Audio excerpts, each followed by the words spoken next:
Federal regulators want answers from Duke Energy about major flooding during storms earlier this month. This video shows how high the water was in northwest Charlotte 3 weeks ago.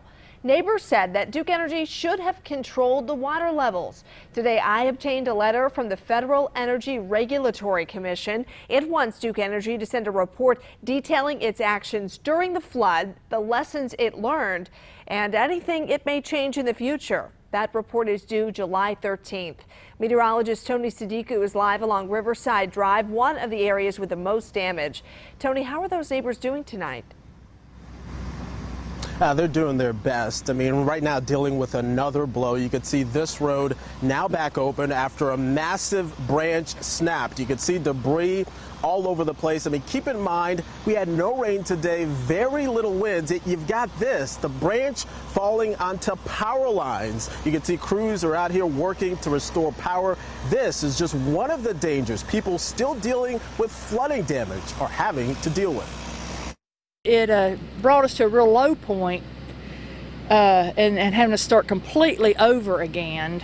But we've had some gifts from God, and we're gonna make it. 65-year-old Kim McPherson found cause to smile despite losing everything in this month's floods.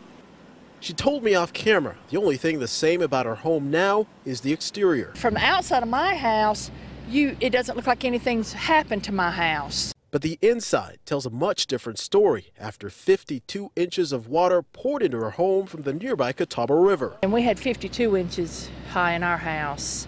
We lost everything. And today, another blow when this massive tree fell onto the road, knocking out power.